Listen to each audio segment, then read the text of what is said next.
하나님의 심정이라는 제목으로 오늘도 지난주에 이어서 에스겔서 말씀을 전하도록 하겠습니다. 지난주에 우리가 에스겔서 1장부터 8장까지의 말씀을 전했는데 여러분 기억하시나요? 간략하게 요약해보면 1장부터 3장까지의 내용은 에스겔이 소명을 받는 장면이죠. 일반적인 소명이 아니라 굉장히 장엄하고 신비롭고 웅장한 환상 같은 것을 보게 되고 소명을 받게 됩니다. 그렇게 소명을 받아서 말씀을 전하지만 아무도 이스라엘 백성들은 듣지 않죠. 그래서 하나님께서 어떻게 하시냐면 에스겔에게 너는 가서 퍼포먼스를 하라고 하죠. 어떤 독특한 행동을 통해서 설교하라고 합니다. 그래서 4장에 보면 사람의 똥 그걸 말려서 불태워서 빵을 구워 먹으라. 며칠 동안? 390일 동안. 그래서 사람들이 그걸 보다가 지금 당신이 하는 일이 무엇입니까? 라고 궁금해서 물어보면 그때 설교하라는 거예요. 하나님의 심판으로 인해서 이스라엘 백성이 전부 다 바벨론으로 끌려가게 될 텐데 그 사막을 끌려가는 동안 너희가 고생의 떡과 고생의 물을 먹을 것이다. 그리고 5장으로 넘어가면 몸에 있는 머리털, 수염 전부 다 뽑으라고 합니다. 그리고 3분의 1은 칼로 죽임을 당할 것이고 3분의 1은 불태움을 죽임을 당할 것이고 3분의 1은 온 세상으로 흩어버릴 것인데 흩어 도망가는 중에 뒤를 따라 칼이 따라가며 너희를 죽일 것이다. 하나님의 이 진노가 크게 달아있는 이런 모습들을 우리가 보았습니다. 그리고 6장에는 결코 하나님의 이 심판은 이제 확증되었으니 번복하지 않을 것이다. 그리고 7장에는 이 진노는 이제 6년 후에 일어나게 된다. 임박해 있다라는 얘기를 하죠. BC 597년에 에스겔이 2차로 포로를 잡혀가게 됩니다. 여호와긴 왕과 함께. 그리고 5년이 지난 그의 나이 30세 그발 강가에서 이 환상과 소명을 받게 되죠. 그리고 586년에 그는 이 예루살렘 성이 망하게 되는 것을 알게 됩니다. 앞으로 6년 후에 일어날 이 임박했다는 것을 이야기하죠. 그리고 해서 이제 8장으로 넘어가면 이 유다의 장로들이 따지러 오죠. 하나님 너무하신 거 아닙니까? 우리가 뭘 그렇게 잘못했길래 우리가 이런 고통을 당해야 됩니까? 따지고 오는 거예요. 그들의 죄악과 선조들의 죄악을 깨닫지 못하고 이 중이 제 머리를 못 깎는듯이 자기의 죄를 들여다보지 못하는 거예요. 우리가 당하는 고난이 너무 크다고 말하는 거예요. 하나님께 따지러 온 거예요. 그런데 이 젊은 에스겔이 잘 대답을 못하니까 하나님께서 어떻게 하시죠? 머리채를 딱 잡아서 딱 끌어올려가지고 예루살렘을 데려갑니다. 그리고 이 이스라엘 백성들이 하는 가증한 음란과 죄악상을 보여주죠. 똑바로 봐, 이 사람의 자식아. 너 유다 장로들에게 똑바로 말해. 하나님의 감정이 귀한 게 있으니까 이 하나님의 예언자들과 선지자들을 하나님이 막 다루시는 거예요. 막 에스겔이 머리채가 붙들려서 끌려 올라가는데 두 가지 기분이 들었다고 하죠. 하나님이 너무 무섭기도 하고 화가 나기도 하고. 그렇게 해서 이제 8장이 지나서 지난주 설교가 끝났고 오늘 9장부터는 어떤 이야기가 진행되냐면요, 하나님께서 살육하는 기계를 준비합니다. 사람을 죽이는 무기를 준비시킵니다. 그리고 이 이스라엘 백성을 처참하게 하나님께서 죽이겠다는 말씀을 하시죠. 그러나 그 중에서도 하나님께서 살려주는 사람이 있다라는 이야기를 하시죠.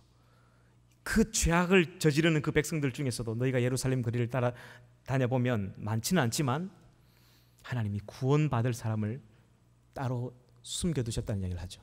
어떤 사람들이 구원을 받느냐면요, 우리가 하나님을 믿고 있는데 우리가 이런 죄를 짓는 것이 너무 큰 죄가 아닌가, 이 죄가 죄인 줄 아는 사람들, 그리고 이 죄 때문에 탄식하며 통곡하는 사람들, 이런 사람들은 하나님께서 살려주겠다. 그래서 그 이마에 이렇게 인을 딱 치라고 하죠. 표를 딱 주라고 합니다.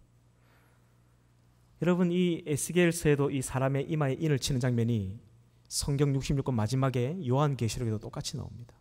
하나님 마지막 때에 자기의 백성들에게 인을 치는 장면이 나오죠. 여러분, 구약 성경을 봐야 이 성경의 계시록이 열립니다. 그렇게 해서 이제 10장으로 넘어가게 되면요, 거기에 천사들의 모습을 이제 보여줍니다. 하나님의 수종드는 하나님의 이 사역을 감당하는 천사들의 모습을 보여주는데 그 천사들의 모습이 사자의 모습 같기도 하고, 어떤 천사는 또 소의 모습 같기도 하고, 어떤 천사는 독수리의 모습 같기도 하고, 어떤 사람은 사람 같기도 한데요, 이런 여러 가지 형상들을 보여줍니다. 이 네 생물이 케루빔이라고 하죠. 우리 한글 성경에 쓰는 그룹이라고도 하고. 이게 여러분, 이 에스겔서의 이 천사들에 대한 형상을 우리가 읽어놔야 요한계시록에 하나님의 보좌 앞에 있는 이 네 생물에 대한 이야기도 우리가 정확하게 분별을 할 수가 있어요. 대부분의 주석가들이 이걸 어떻게 해석하냐면, 사자는 무엇이냐? 사자는 마태복음이요. 송아지는 무엇이냐? 송아지는 그 마가복음이요. 녹수리는 그럼 무엇이냐? 녹수리는 요한복음이다. 할렐루야. 뭐가 할렐루야? 쓸데없는 해석이죠. 이 하나님은 쉽게 해놓은 것을 아무튼 신학자들과 이 주석가들이 어렵게 해놨습니다.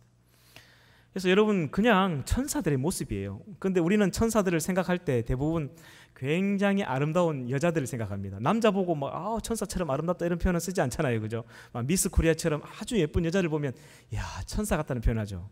근데 성경에서는 그 천사를 그렇게 얘기하지 않습니다. 소 같고 독수리 같고. 그러니까 우리가 이 잘못된 가치관을 가지고 있는 거예요. 우리 성경적인 가치관을 바로 볼 필요가 있습니다. 그리고 대부분의 우리가 엔젤리너스 커피를 자주 이용하다 보니까 천사하면 애기의 이 비만 걸린 애기처럼 배가 똥똥하게 나고 날개가 달려있는 오줌을 누고 있는 이런 천사들을 생각해. 성경 어디에도 그런 천사는 없습니다. 이런 우리 잘못된 그 선입관을 가진 이런 형상들을 이미지화하고 있는 것도 이것도 죄입니다. 이거 잘못된 거예요. 성경에서 말하는 천사가 어떤 모습인가를 정확하게 우리가 알아야 될 필요가 있다라는 것이죠. 그리고 이제 11장으로 넘어가게 되면 하나님이 결국 떠나십니다. 여러분 오늘 설교는 잠이 오더라도 집중을 해보세요. 왜냐하면 하나님의 심정을 알 수 있는 아주 중요한 부분입니다. 11장에는 결국 하나님이 떠나세요. 하나님이 왜 떠나시는 거죠? 못 참는 거예요. 이제 결국 여러분 부부가 결혼을 했는데 이 여자가 남편을 바로 옆에 두고 이 다른 남자와 바람을 피고 행음하고 돌아다니고 뽀뽀하고 그 사람을 손을 잡고 하면 이 남자가 어떻게 되겠어요? 이 남편이 도망가 버린 거예요. 못 견디는 거예요. 하나님이 지금 도망가는 거예요. 못 견뎌서 이 이스라엘 백성들이 행하는 가증한 일들을 보고 참지를 못하는 거예요. 하나님께서. 그래서 결국 하나님께서 떠나가시는 그런 장면들이 나옵니다. 그리고 12장으로 넘어가게 되면요, 에스겔이 이삿짐을 싸죠. 행장을 꾸립니다. 그리고 성벽, 큰 성벽에 구멍을 딱 뚫어놓고 자기 진보다리를 드러냈다가 나왔다가 짐을 들고 이렇게 나갔다가 다시 이렇게 들어왔다가 나갔다가 이렇게 왔다 이렇게 하는 거예요. 이렇게 하니까 이제 이스라엘 백성들이 와가지고 당신 지금 뭐 하는 겁니까? 물어보니까 이 성에 하나님이 떠나셨으니 우리가 살기 위해서는 떠나야 된다. 그런 이야기를 하죠. 여러분 하나님께서 지금 이 나라와 이 민족을 지켜주시고 계시기 때문에 우리가 평안한 거예요. 우리가 교만 떨지 말아야 됩니다. 대한민국이 머리가 좋고 IT가 선진 기술을 발려가고 있고 막 전 세계적으로 명성을 떨치니까 우리가 뭐가 된 것 같지만 천만에요. 하나님이 이 나라를 지키고 있기 때문에 우리가 평안한 거예요. 할렐루야. 이 에스겔이 뭐라고 이야기했냐면 하나님이 떠나시면 바로 적국이 쳐들어옵니다. 그리고 살육이 일어납니다. 살기 위해서는 가야 됩니다. 예수님께서 똑같은 이야기를 하셨죠.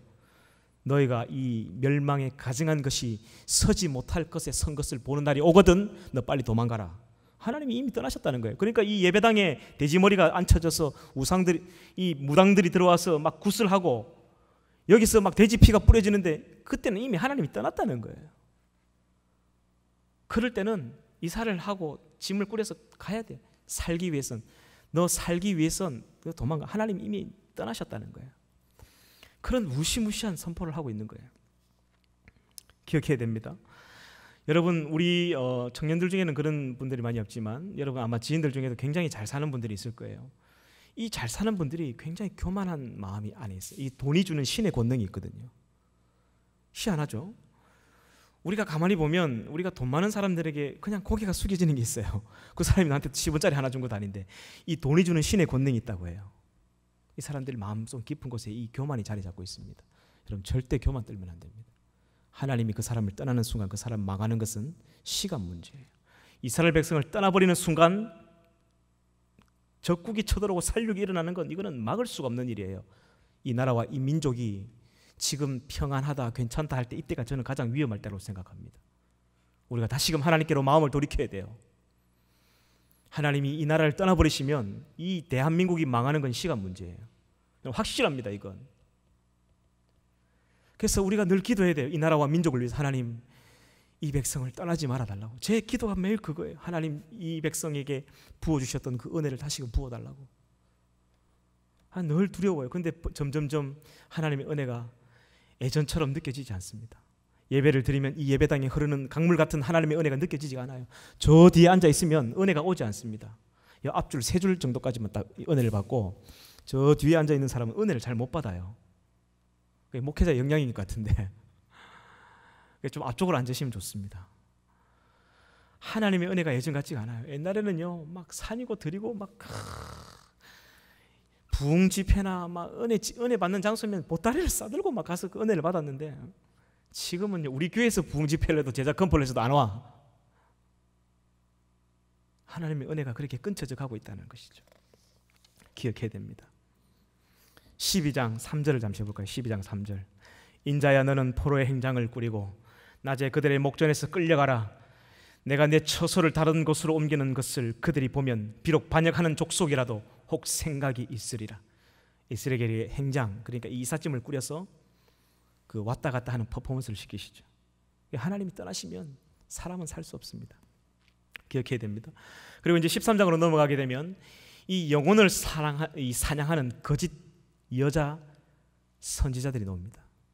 여러분, 예나 지금이나 항상 이런 거짓 예언자들이 있는 것 같아요. 이 온갖 이단들, 이 하나님의 복음의 말씀을 변질시키는 이런 신천지 구원파, 예전에도 있었고 지금도 있는 것 같아요. 근데 이 대부분 이 거짓 예언자들은 여자들이 많은 것 같아요. 여자들, 여기 계신 여자분들에게 기분 나쁘러 간 이야기는 아니고, 남자는 아무튼 생각이 짧아요. 그러니까 이성적으로 조금 생각 안 하는데 여자분들은 굉장히 영적이에요. 그래서 감성적이죠. 감각적이고. 그래서 영을 받아도 여자들이 더 빨리 받아요. 여러분, 교회 안에도 가만히 보세요. 남자가 예수 믿는 사람이 많을까요? 여자가 예수 믿는 사람이 많을까요? 여자가 훨씬 많아요. 성령을 더 빨리 받는 거예요. 잘못된 영을 받아서 잘못된 길로 가는 사람이 굉장히 많습니다. 여러분, 교회 안에도요, 예전에 막 큰 환상과 막 비전을 보고 막 능력을 받았다 해서 산에 가서 기도원을 차려놓고 거기 기도해주고 그 돈 받는 사람들, 이 치유 연서도 없으면서 가서 자기 그 받았다고 막 머리에 안수해주고 막 등짝을 때려 패면서 막 기도하는 이런 사람은 100% 귀신입니다. 이거는 절대로 따라가면 안 돼요. 귀신이 귀신같이 알아맞힙니다. 진짜 맞는 소리를 해요. 그러면 혹하죠, 사람이. 그러면 거기 막 신봉자가 됩니다. 그 기도원 원장님 신봉자가 돼요. 다 그렇다는 건 아니에요. 근데 대부분이 그렇다는 거예요. 하나님의 말씀도 하나도 모르고 그냥 기도하다가 은사 받아가지고 그냥 가서 그런 짓을 돈 받고 그 안수기도 해주는 짓을 하는 거예요. 모세가 뭐라고 얘기했냐면, 너희들 중에 꿈꾸는 자나 선지자가 일어나거든 그들의 말이 맞을지라도 절대로 따라가지 마라. 그렇게 신신당부했는데 예나 지금이나 마찬가지. 어디서 막 신비한 일이 났다 하면 보따리를 싸들고 찾아가죠. 여러분, 그런 것에 빠지지 않기 위해서는 우리가 진리를 분별할 줄 알아야 됩니다. 진리의 말씀을 읽어야 되는 거예요. 할렐루야. 여러분, 지금 우리 교회뿐만 아니라 한국 교회를 어지럽게 하는 많은 부흥 강사들이 있습니다. 예전에는 우리 부모님 세대는 부흥 강사면 다 존경했죠. 어렵고 힘든 시절에 그렇게 말씀을 전하는 목사님들을 존경했습니다. 근데 그분들이 많이 변질이 됐어요. 결국 그 2시간 동안 설교하는데 딱 쥐어짜면 5분도 안 돼. 그 2시간 동안 하는 이야기가 뭐냐? 헌금 많이 해라. 그럼 복 받는다. 이런 짓을 하고 돌아다니고 있어요. 여러분, 앞으로는 제가 예언하는데 부흥 강사라는 타이틀을 가진 목사가 부끄럽고 수치스러운 날이 올 겁니다. 우리가 왜 종교개혁을 했는지를 기억해야 돼요. 왜 개신교가 그 천주교에서 박차고 뛰어나왔죠? 돈 장사하는 사람들 때문에 돈 장사, 돈 받고 천국 팔고 돈 받고 복음 받으라 하고 똑같은 짓을 지금 하고 있어요. 지금 우리가 이런 걸 영적으로 분별할 줄 알아야 됩니다. 에스겔서 13장 17절에서 18절을 보겠습니다. 이 거짓 예언자들, 하나님이 얼마나 가증하게 생각하는지 에스겔서 43장 17절에서 18절입니다. 너 인자야, 너의 백성 중 자기 마음대로 예언하는 여자들에게 경고하며 예언하여 이르기를, 주 여호와의 말씀에 사람의 영혼을 사냥하려고 손목마다 부적을 꿰어매고 키가 큰 자나 작은 자의 머리를 위하여 수건을 만드는 여자들에게 화 있을진저, 너희가 어찌하여 내 백성의 영혼을 사냥하면서 자기를 위하여 영혼을 살리려 하느냐. 하나님께서 이 계시록에 보면 이런 거짓 예언자들을 1순위로 심판하십니다. 그냥 바로 잡아서 지옥 불구덩이 쳐넣어버립니다. 여러분, 하나님께서 이 성경에 살인자보다 더 엄한 죄가 있다고 이야기하죠. 그 살인자보다 더 엄한 죄는 뭐냐면 이 거짓 예언자들, 영혼을 죽이는 사람들이에요. 이런 사람은 하나님 1순위로 심판하십니다. 절대로 이런 사람을 따라가면 안 됩니다. 우리가 이런 사람에게 넘어가지 않기 위해서는, 이런 신천지나 이런 구원파에 넘어가지 않기 위해서는 우리가 진리를 분별할 줄 알아야 돼요. 말씀을 읽어야 돼요. 어디 가서 막 기도받고 머리 뒤밀고 안수 받아서 이런 체험 이런 거 따라다니지 말고 맑은 정신으로 말씀을 읽어서 청천벽력 같은 하나님의 음성이 내 마음에 내 귀에 들려야지 이 사람의 인격적인 변화가 일어나는 거예요. 여러분 신비한 체험을 하면 믿음이 생길 것 같죠? 천만에요. 그 하고 받고 나면 그 다음에는 더 큰 은사를 더 큰 체험을 해야 그 사람이 반응이 옵니다. 이스라엘 백성들이 날마다 눈으로 전능하신 하나님을 보며 40년을 지냈지만 그들은 믿음이 한 방울도 없었어요. 날마다 만나와 메추라기가 떨어지는 기적을 체험했지만 그 기적을 본다고 하나님을 믿는 게 아니에요. 하나님 말씀을 읽어야 되는 것이죠. 14장에 유다의 장로들이 또 따지러 옵니다. 아니 하나님 너무하시다. 또 똑같은 소리를 하는 거예요. 자기의 죄는 돌아보고 자기의 죄는 회개하지 않고 계속해서 불평하며 따지러 오는 거예요. 에스겔에게. 15장에는 포도나무의 비유가 나오는데요, 요한복음 15장에도 똑같은 포도나무의 비유가 나오죠. 여러분 포도나무는 열매를 맺지 못하면 아무짝에도 쓸모가 없어요. 뭐 가구를 만들기 위해서 뭘 하겠어요. 그 덩굴 줄기나무인데 딱 하나 있죠. 땔감으로 씁니다. 땔감. 이스라엘 백성들이 아무짝에 이제 쓸모없는 그런 인생이 되었다. 그걸 그렇게 이야기하고 계시죠. 그런데 이 유다의 장로들이 그런 상황인데도 또 따지러 옵니다. 아니 하나님이 만약에 전능하시다 하면 어떻게 이 바벨론 신과 싸워서 질 수 있느냐, 그리고 우리가 이 바벨론의 포로로 잡혀올 수 있느냐. 이 유다의 장로들이 찾아와서 또 따지는 거예요. 옛날에 이 전쟁은 신들과 신들의 싸움이었죠. 하나님이라는 신이 더 강하면 절대로 지지 않는다고 생각합니다. 그런데 이 바벨론 신이 더 강했기 때문에 우리가 잡혔다고 생각한 거예요. 그러니까 하나님이 우리를 먼저 버렸다. 유다의 장로들이 와서 따지는 게 그건 거예요. 자기들의 죄는 돌아보지 않고 하나님이 우리를 버렸다. 그리고 하나님은 공평하시지 않다.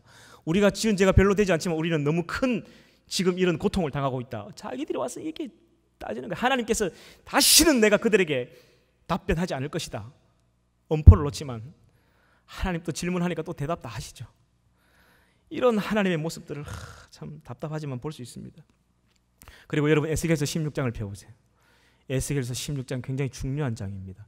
회개망측한 창녀가 돼버린 이스라엘 백성들을 보여주고 있죠. 여러분 지금도 유대인들은 이 에스겔서 16장 때문에 에스겔서를 30살이 될 때까지 읽히지 않습니다. 하나님께서 너무 격분하셔서 이런 창녀에 대한 표현들, 이 음란한 성행에 대한 표현들이 여기 담겨져 있어요. 그래서 유대인들에게는 지금도 30살이 되기 전까지는 이 에스겔서를 못 읽게 합니다. 16장 때문이죠. 여기 어떤 이야기가 나오냐면요, 하나님께서 길을 가다가 아기가 우는 소리를 듣는 거예요. 그래서 가보니까 아기가 막 피투성이에 대해서 발짓을 하고 있는 거예요. 보니까 아기가 막 태어났는데 피도 안 씻었어. 태반이 그대로예요. 탯줄도 안 자르는 거예요. 너무 불쌍하게 죽어가고 있어서 그 아기를 하나님께서 데리고 와서 자기의 수양 딸로 삼습니다. 그 피를 씻기고 탯줄을 자르고 아장아장 걸음마를 가르치고 물돼지 신을 신기고 그렇게 사랑하고 채색을 옷을 입혀서 키우고 입히고 먹이고 이렇게 잘 예쁘게 자랐어요. 귀에는 귀걸이, 목에는 목걸이, 코에는 코걸이, 예쁜 거 전부 다 입혔습니다. 그리고는 하나님께서 잠시 타국으로 갔다 올 테니까 좀 기다려서 잘 지내고 있으라고 갔다 왔는데 이 처녀의 예루살렘이 갔다 와보니까 온 동네 남자들하고 행음을 하고 돌아다니는 거예요. 기가 막힌 거예요. 여러분 이 창녀도 돈을 받고 화대를 받고 몸을 팝니다.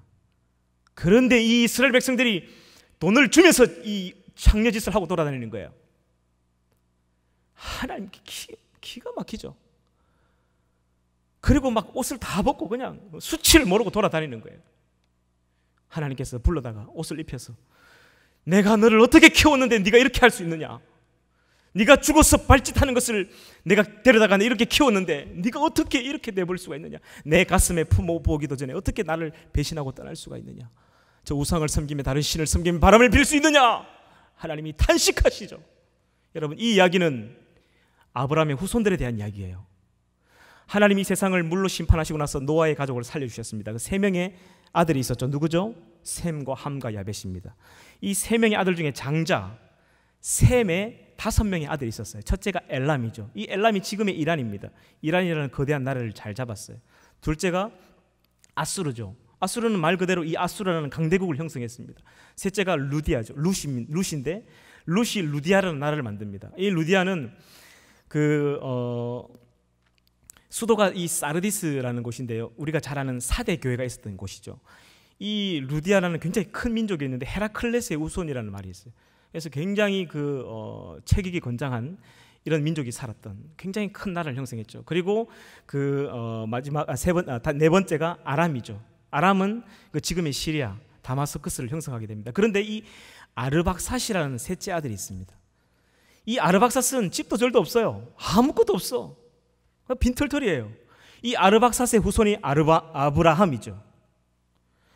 하나님께서 이 민족을, 집도 절도 없는 이 민족을 불쌍하게 여기셔서 아브라함을 통해서 내 백성을 삼으시고 그들에게 은혜를 베풀어 주셔서 먹을 걸 먹이고 아장아장 걸음마를 가르치고 물돼지 신을 신기고 다 입히고 키웠습니다. 근데 솔로몬 시대 때 그 이방 여자와 결혼하지 말라고 하나님께서 엄포를 했지만 이 솔로몬이 서자였죠. 이 왕권이 너무 불안하니까 애굽의 공주와 정략 결혼합니다. 모압의 여자와 모압의 그 공주와 또 정략 결혼하고 이 1000명의 아내를 드립니다. 전부 다 정략 결혼이에요.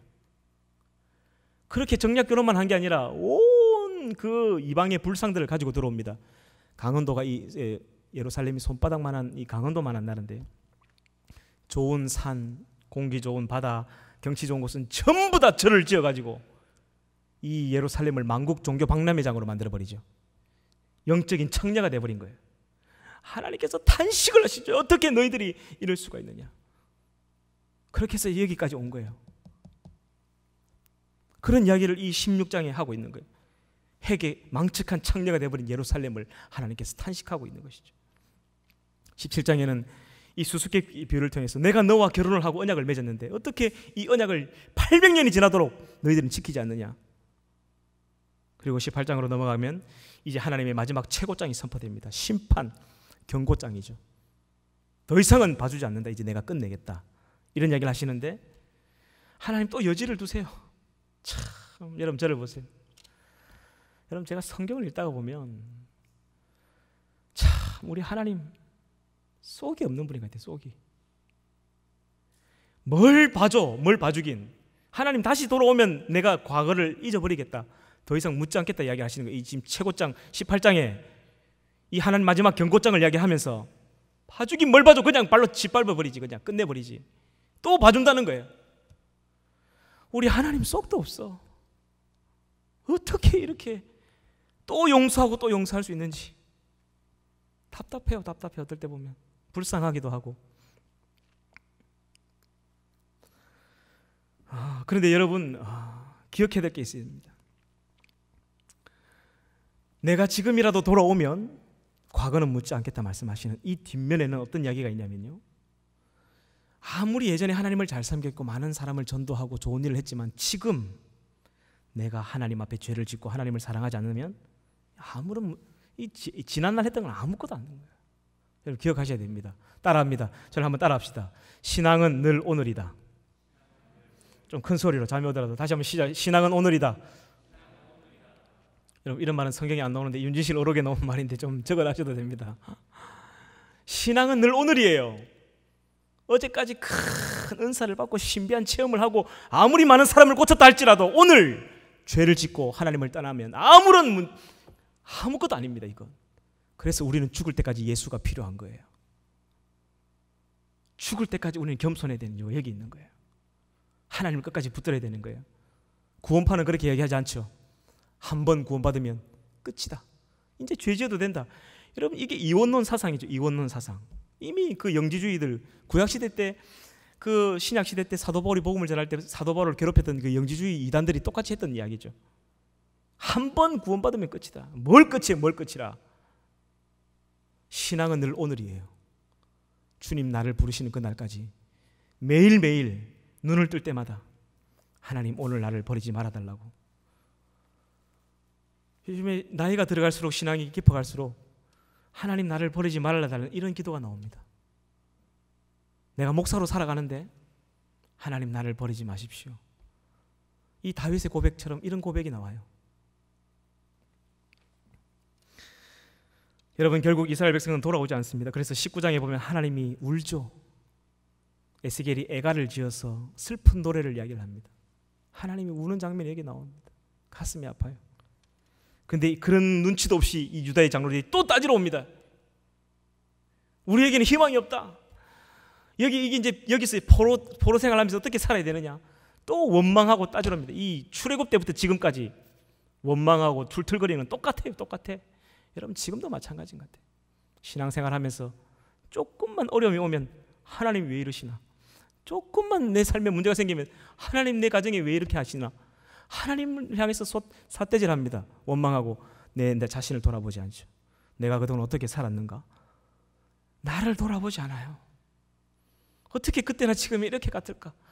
인간은 결국 이 죄성을 가진 인간은 우리의 힘으로는 어쩔 수가 없는 것 같아요.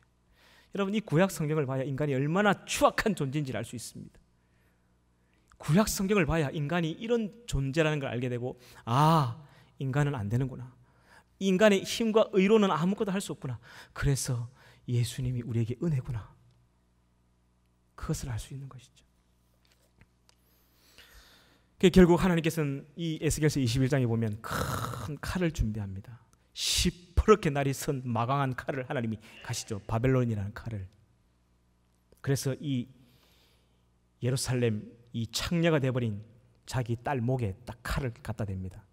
그리고 22장 23장에 보면 마지막 신문을 하죠. 내 이놈, 네가 내 죄를 알렸다. 하나님이 딱 칼을 목에 대고 마지막 질문을 합니다. 이 마지막 국문장, 신문장이 열린대. 근데 이 정신없는 여자가 하는 말이, 나 잘못한 게 없는데요. 난 뭐 잘못했는데요. 이 이스라엘이 이렇게 말하고 있는 거예요 지금. 그리고 오늘 저와 여러분이 시작할 때 읽었던 24장에 보면요, 결국 하나님이 어떻게 하시냐? 참수를 합니다. 녹슨 가마를 대령해라. 녹이 쓴 큰 가마를 대령해서 거기다 양을 넣으라고 하죠. 잡아 넣으라고 하죠.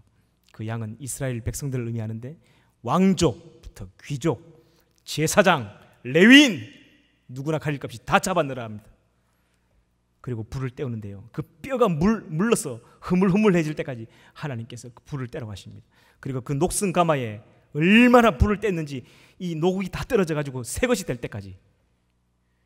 여러분 성경을 지금까지 읽어오시면서 하나님께서 이렇게까지 진노하시는 걸 본 적이 있습니까? 하나님이 이렇게까지 자기 사랑하는 딸의 목을 그냥 참수시킬 만큼 이 진노가 표현된 성경을 읽은 적이 있나요? 아마 읽어도 잘 보이지 않습니다. 이런 부분들은. 우리가 결국 성경을 읽는다는 것은 그 문자와 단어를 읽었으면 100번 읽어도 아무런 의미가 없어요. 그 말씀 뒤에 있는 하나님의 심정과 감정을 읽어내는 것이죠. 이런 하나님의 진노하신, 이런 하나님의 감정, 이런 인간의 추악한 이 삶을 보면서 나를 돌아보는 거죠. 그래야 진짜 하나님 말씀을 읽는 거예요. 그리고 그 하나님의 심정이 내 심정이 되는 거예요. 그 하나님의 아픔이 내 아픔이 되고 그 하나님의 눈물이 내 눈물이 되는 거예요. 그때 내 무릎이 딱 꿇어집니다. 여러분 제가 늘 하는 이야기죠. 성경을 100번 읽었어도 단 한 번도 통곡해보지 않은 사람은 하나님의 마음을 아직도 모르는 겁니다. 하나님의 심정을 읽는 것이 진짜 읽는 거죠.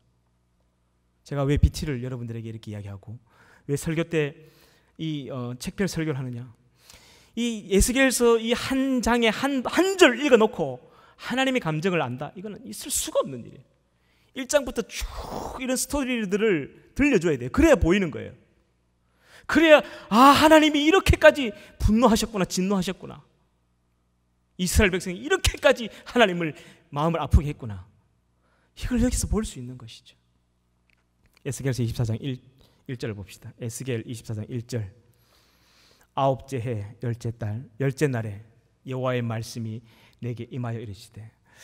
저는 이런 성경을 번역한 이런 부분들을 보면 여러분 앞으로 성경을 번역할 목회자가 여기서 아마 나올 것 같은데, 제 생각에는 성경을 새롭게 번역하면 이런 부분들은 아라비아 숫자로 해도 돼요. 그냥 9년 10월 10일 하고 이렇게 해놓으면 읽기 굉장히 편할 텐데, 옛날 목사님들은 아무튼 아라비아 숫자를 하면 성경의 권위가 떨어진다고 생각했던 것 같아요. 어렵죠. 아홉째 해 열째 달 열째 날에. 그냥 9년 10월 10일 하면 간단한 거예요. 이 9년 10월 10일이라는 말이 시드기야 왕이 잡혀간 날이기도 하고 BC 588년이죠. 그리고 이 에스겔과 여호야긴 왕이 2차로 포로 잡혀갔는데 포로 잡혀간 지 딱 9년 하고도 10월 10일이 된 날이에요. 2절입니다. 인자야 너는 날짜 곧 오늘의 이름을 기록하라. 바벨론 왕이 오늘 예루살렘에 가까이 왔느니라. 이제 이 이스라엘 백성을 심판하기 위해서 바벨론 군대가 가까이 왔다는 이야기를 하고 있죠. 3절 너는 이 반역한 족속에게 비유를 베풀어 이르기를 주 여호와께서 이같이 말씀하시기를 가마 하나를 걸라. 건 후에 물을 붓고 양 떼서 한 마리를 골라 각을 뜨고 그 넓적다리와 어깨 고개 모든 좋은 덩이를 그 가운데 모아 넣으며 고기에 뼈를 가득히 담고 그 뼈를 위하여 가마 밑에 나무를 쌓아 넣고 잘 삶되 가마 속에 뼈가 무르도록 삶을 지어다. 여러분 하나님의 이 심정이 느껴지나요? 이 설교 제가 읽는 이걸 들으면서 하나님의 이 분노하심이 느껴져야 돼요. 예루살렘을 큰 가마니처럼 그리고 거기에 넣는 이 귀족 왕족들 하나님께서 이렇게 참수하겠다라고 결론 내리고 있는 것입니다. 에스겔서 24장 6절에서 14절 계속해서 읽어가겠습니다. 그러므로 주 여호와께서 이같이 말씀하셨느니라. 피를 흘린 성읍 녹슨 가마 곧 그 속에 녹을 없이 하지 아니한 가마여 화 있을진저 제비 뽑을 것도 없이 그 덩이를 하나하나 꺼낼지어다. 그 피가 그 가운데 있으며 피를 땅에 쏟아 티끌을 덮이게 하지 않고 맨바위 위에 두었도다. 내가 그 피를 맨바위 위에 두고 덮이지 아니하게 하면 분노를 나타내어 보응하려 함이로라. 9절입니다. 그러므로 주 여호와께서 이같이 말씀하셨느니라. 화 있을진저 피를 흘린 성읍이여 내가 또 나무 무더기를 크게 하리라. 여러분 지금 하나님께서 이스라엘 백성들에게 이런 지금 선포를 하고 있는데요, 이 시대나 지금 시대나 마찬가지예요. 여러분 우리가 다를 게 없어요. 우리나 이스라엘 백성 지금 제가 성경을 읽으면 느끼는 건 뭐냐면 이스라엘 백성 시대 때보다 지금이 훨씬 더 타락했습니다. 이 남자와 남자가 이 성적인 행위를 하는 것이 이게 아무것도 아닌 시대가 이제 돼버렸죠. 이게 뭐 당연하듯이 받아들이는 그런 가치관이 형성돼버리는 소돔과 고모라보다 훨씬 더 한 10배 더 타락한 시대를 지금 살아가고 있습니다. 하나님이 왜 가만히 두실까요? 참고 계시는 거죠. 지금은 그 시대보다 더 타락한 시대를 살아가고 있는 거예요. 지금은 정말로 진짜 이 마지막 때를 살아가고 있습니다. 여러분 우리가 늘 이 신약의 말씀만 읽다 보면 잘 된다, 복 준다, 하나님 우리를 용서하셨다, 끝까지 사랑하신다, 그런 하나님도 우리가 봐야 되지만 때로는 심판하시고 분노하시기도 하고 자기의 사랑하는 백성일지라도 결국 참수하시는 하나님, 우리가 이런 하나님을 볼 수 있어야 됩니다. 한국의 많은 기독교인들이 영적인 당뇨병에 걸려서 이런 하나님을 볼 수 없습니다. 그냥 신앙이 나태해지는 거예요. 하나님을 경멸하며 살아가는 거예요. 여러분 여기 예수를 믿지만 타로 카드 보러 가는 사람들 있죠? 철학관에 가서 점 보는 사람들 있죠? 제가 다 알고 있습니다. 예수를 믿지만 그 용하다는 사람 막 가서 알아맞추니까 가는 거예요. 여러분 귀신이 귀신까지 알아맞혀요 가면. 제가 전도하다 만난 이런 사람들 보면요, 80%는 학습무라고 해서 무당들이 배워서 눈치껏 하는 거예요. 다 거짓말쟁이들이죠. 근데 20%는 진짜로 이 귀신이 임해가지고 이 귀신이 귀신같이 알아맞혀요. 그게 혹하는 거예요. 예수 믿는 사람이든 안 믿는 사람이든. 그런데 다니는 사람들에게 수두룩합니다. 여러분 교회 안에도 이런 이 백성들 하나님이 지금 용납하고 있는 거예요. 여러분 제가 감정이 좀 격양되어서 오늘 좀 너무 이렇게 여러분들에게 험한 얘기를 많이 했는데 이게 하나님의 감정이라고 생각해 주시면 좋겠고, 여러분 제가 목이 좀 말라서 그러니까 여러분이 한번 읽어주시기 바랍니다. 계속해서 우리 9절부터 10절부터 14절까지 여러분이 한번 읽어주십시오. 나무를 많이 쌓고 시작. 나무를 많이 쌓고 불을 피워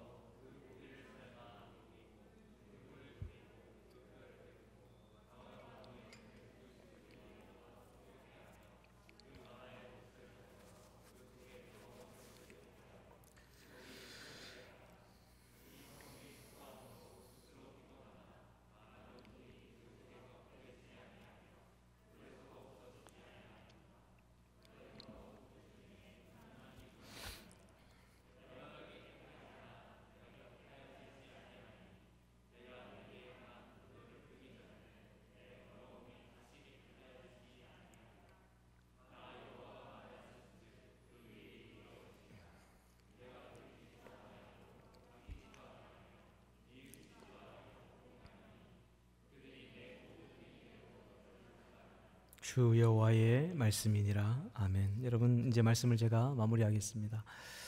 여러분, 이 참수하는 이 장면이 지옥의 축소판입니다. 하나님은 당신의 사랑하는 아들을 이 땅에 보내서 이 백성을 용서하시는 분이기도 하지만, 여러분, 그 십자가의 뒷면에는 하나님은 죄를 절대로 용납하지 않으신 분이라는 걸 기억해야 됩니다. 하나님은 십자가의 앞면에는 이 세상의 모든 사람들이 구원을 받기를 원하고 모두를 사랑하시는 하나님의 사랑이 녹아있지만, 그 뒷면에는 하나님은 죄라는 것을 피 흘림을 통해서라도 용서하지 않는 하나님, 당신의 사랑한 아들의 몸을 찢어서라도, 그 피를 뿌려서라도 그 죄는 해결하기를 원하시는 하나님, 우리가 이런 하나님을 경외하며 살아야 되는 거예요. 여러분, 우리가 이 구약 성경을 읽어봐야, 이 에스겔서를 봐야 하나님의 심정을 알 수 있어요. 이렇게 분노하시는 하나님을 다른 말씀에서는 우리가 쉽게 볼 수가 없습니다. 그래서 이런 구약 성경을 읽어가면서 인간이 이런 존재구나, 인간이 아무리 자기가 잘나고 어렵다 하더라도 우리의 힘으로는 어쩔 수 없는 존재구나라는 걸 깨닫는 거예요. 그래서 이런 하나님의 분노가 극에 달해 있는 상황임에도 불구하고 하나님은 우리를 포기하지 않으시고 결국 그 아들을 우리에게 보내주셨구나, 마지막으로 우리에게 다시금 기회를 주셨구나. 그 기회가 무엇이냐, 바로 예수 그리스도시구나. 이게 은혜구나. 전적인 하나님의 은혜, 이것이 너에게서 난 것이 아니라 하나님의 선물이구나. 여러분, 우리가 신약 성경만 읽으면 예수님이 우리에게 얼마나 소중한 존재인지 잘 몰라요. 그냥 우리 죄를 용서해 주셔서 오셨다, 하나님이 어떤 심정과 어떤 처참한 상황 속에서 예수님을 보내준지 알 수가 없죠. 요한복음 3장 16절이 그게 들려지고 읽혀질 때에 하나님의 참담한 심정이 느껴져야 됩니다. 저는 이 요한복음 3장 16절을 읽으면 하나님이 비통해하는 그 눈물이 보입니다. 하나님이 세상을 이처럼 사랑하사 독생자를 주셨다. 죽여버리고 싶었지만, 끝내버리고 싶었지만 하나님 다시금 기회를 주신 거예요. 지금이라도 너의 마음을 돌이키고 돌아오면 내가 과거를 묻지 않겠다. 지금이라도 네가 지금 저지른 죄를 돌이키고 내게로 향하면, 예수 그리스도를 믿으면 내가 너를 살려주겠다.